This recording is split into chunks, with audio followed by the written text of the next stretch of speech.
Sastika kitchen. நம்ம கிச்சனில் கோதுமை மாவு தேங்காய் பூ இனிப்பு பொடி பண்ணலாம். எப்படி செய்யலாங்கிறத பார்க்கலாம். இந்த பொதுவாகவே குழந்தைங்க மைதா மாவு காட்டிலும் கோதுமை மாவு சேர்க்கும்போது உடம்புக்கு ரொம்ப ஆரோக்கியமாக இருக்கும்.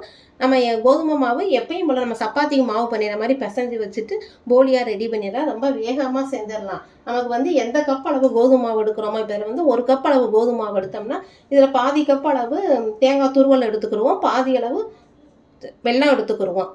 முதல்ல கோதுமை மாவை நம்ம நல்லா தண்ணி ஊற்றி கொஞ்சம் கொஞ்சமாக பிசைஞ்சு சப்பாத்தி மாவு பார்த்து பிசைஞ்சு ஒரு 2 மணி நேரம் ஊற வச்சுருவோம்.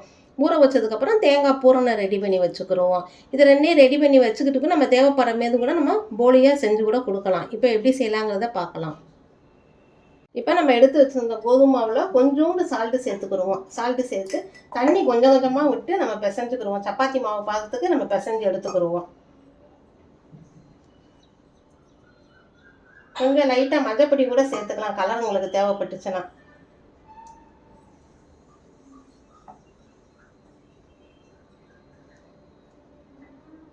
பிசைஞ்சு ஒரு 2 மணி நேரம் ஊற வச்சுருவோம். மாவு நம்ம நல்லா இந்த பதத்துக்கு பிசைஞ்சு எடுத்துக்கிடுவோம். இப்படி கை வச்சா உள்ளே போகிற மாதிரி இருக்கணும். இதில் எண்ணெய் நல்லெண்ணெய் ஒரு ஸ்பூன் விட்டு நம்ம அப்படியே மூடி வச்சிடலாம். ஒரு 2 மணி நேரம் ஊறட்டும். ஊறினதுக்கப்புறம் நம்ம போலியாக ரெடி பண்ணலாம். அதுக்குள்ளே நம்ம தேங்காய் பூரணமும் ரெடி பண்ணி வச்சுக்கலாம். ஒரு தட்டை போட்டு மூடி வச்சிடும். ஒரு 2 மணி நேரம் ஆகட்டும், அதுக்கப்புறம் பார்க்கலாம்.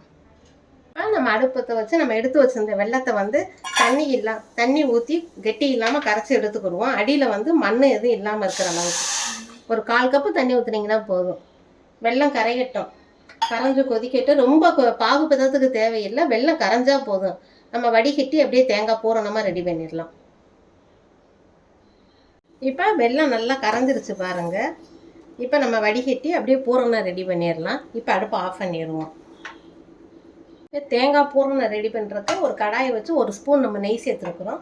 நெய் நல்லா சூடாயிருச்சு. சூடானதுக்கப்புறம் நம்ம எடுத்து வச்சுருந்த தேங்காய் துருவலை அப்படியே வதக்கலாம்.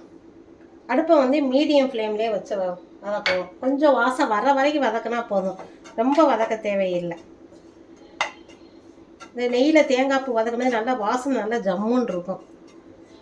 தேங்காய் இப்போ கொஞ்சம் நல்லா வாசம் வருது ஜம்முன்னு. இப்போ நம்ம ஏற்கனவே கரைச்சி வச்சுருந்த வெள்ளை கரைசலை நம்ம அப்படியே வடிகட்டி ஊற்றிடுவோம்.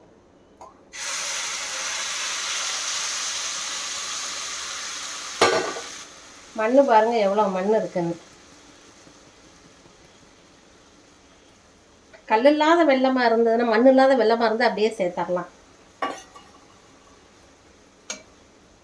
சேர்த்து ஒரு 5 நிமிஷம் கொதிக்க வைக்கலாம். நமக்கு பூரணம் ரெடி ஆகிடும். இதில் நம்ம ஏலக்காய் தூள் கொஞ்சம் சேர்த்துக்கிடுவோம் வாசனைக்கு. இப்போ தேங்காயும் வெல்லமும் நல்லா சேர்ந்துருச்சு. தண்ணியெலாம் நல்லா குறைஞ்சிருச்சு உங்களுக்கு. இப்போ எடுத்து பாருங்களேன். எடுத்து பார்த்தோம்னா இந்த மாதிரி உருட்டுற பதத்துக்கு வரணும். வந்தவுடனே நம்ம அடுப்பு ஆஃப் பண்ணிடலாம். இப்போ தேங்காய் பூரணம் ரெடி ஆயிடுச்சு. மாவு பிணைஞ்சு வச்சுக்கிடுவோம். பூரணமாக ரெடி பண்ணி வச்சுட்டு நம்ம தேவைப்படும் போது ரொம்ப வேகமாக போலி செஞ்சு கொடுத்துடலாம். தேங்காய் பூரணம் ரெடி ஆயிடுச்சு, நல்லா ஆறிடுச்சு. நம்ம இதை மாதிரி சின்ன சின்ன உருண்டையாக உருட்டி ஒரு பிளேட்டில் நெய் தடவிட்டு அப்படியே நம்ம வேணுங்கிற அளவுக்கு போலிக்குள்ளே இனிப்பு வைக்கிற அளவுக்கு நம்ம உருட்டி எடுத்து வச்சுக்கிடுவோம். இப்போ 2 மணி நேரம் ஆயிடுச்சு. மாவு பாருங்கள் நல்லா சாஃப்டாக இருக்குது பாருங்கள். இப்படி எடுத்தோம்னாலும் பாருங்கள் நல்லா எலாஸ்டிக் மாவு பதத்தில் வருது பாருங்கள். இதை நம்ம தேவைப்பட்ட அளவு நம்ம போலி போடுற அளவு இனிப்புக்கு தகுந்த அளவுக்கு மாவு பிசைஞ்சு சின்ன சின்ன உருண்டையாக உருட்டி இந்த மாதிரி ஒரு பிளேட்டில் எடுத்து வச்சுக்கிடுவோம்.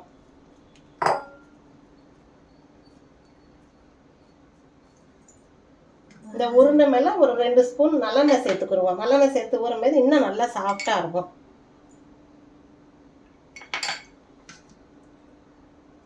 இந்த அளவு இருக்கணும்.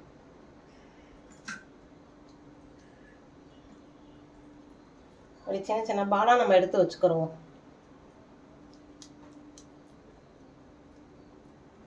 இப்போ நம்ம ஒரு பட்டர் ஷீட் ஒன்று எடுத்துக்கிடுவோம். இல்லைன்னா வீட்டில் இருக்க ஒரு பிளேட்டை கூட எடுத்துக்கோங்க. அதில் ஒரு சின்ன இதாக நம்ம தட்டிக்கிட்டு உள்ளே பூரணத்தை வச்சுக்கிறோம். நம்ம கொழுக்கட்டைக்கு எப்படி செய்வோம் அதே மாதிரி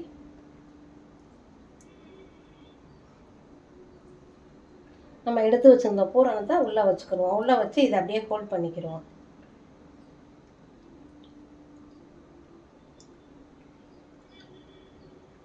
பண்ணிவிட்டு இந்த மாதிரி நல்லா உருட்டிக்கிடுவோம். ஃபுல்லாக நல்லா மிக்ஸ் ஆகி வரணும். உருட்டி வச்சதுக்கு அப்புறமேல நம்ம போலியை தட்டலாம்.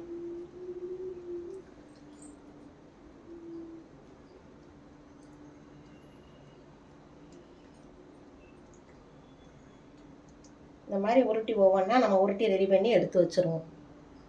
இப்போ நம்ம நல்லா தேங்காய் பூரணத்தை இந்த கோதுமை உள்ளே வச்சு நம்ம நல்லா உருட்டி வச்சுட்டோம்.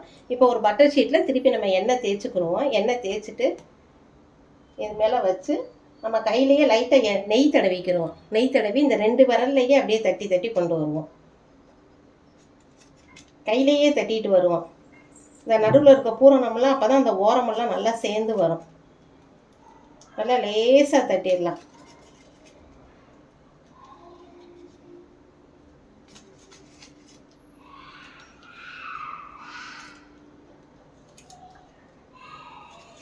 நம்ம சப்பாத்தி கட்டையில் தட்டுறதை காட்டி இப்படி கையில் தட்டினோம்னா தான் போலி நல்லா லேசாக இருக்கும். இந்த உள்ள இனிப்பை பூரா நம்ம ஓரத்துக்கு அப்படியே கொண்டு வந்துடலாம்.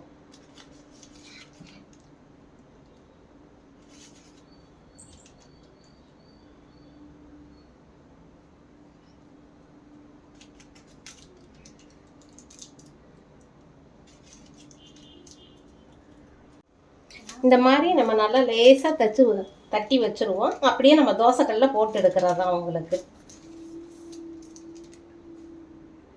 இப்போ நம்ம தோசைக்கல்லில் வச்சுருக்கோம். தோசைக்கல் நல்லா சூடாகிடுச்சு. நம்ம ஏற்கனவே எடுத்து வச்சுருந்த போலியை வந்து இப்படியே லைட்டாக பேப்பரில் இருந்து மெதுவாக நம்ம எடுத்துருவோம். எவ்வளோ லேசாக தட்ட முடியுமோ அவ்வளோ லேசாக தட்டிக்கிடுவோம். இப்போ அப்படியே தோசைக்கல்லில் போட்டுடலாம். அடுப்பை மீடியமாகவே வச்சு நம்ம வேக விடணும்.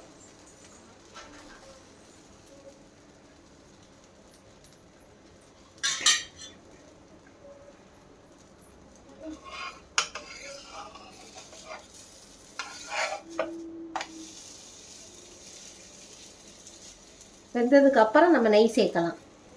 இப்போ 2 பக்கமும் நல்லா வெந்துருச்சு. இப்போ லைட்டாக நம்ம நெய் சேர்த்துக்கிடுவோம்.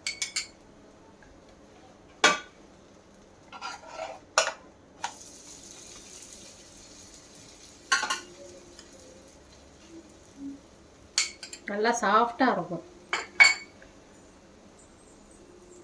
இப்போ நம்ம போலி அப்படியே எடுத்துடலாம்.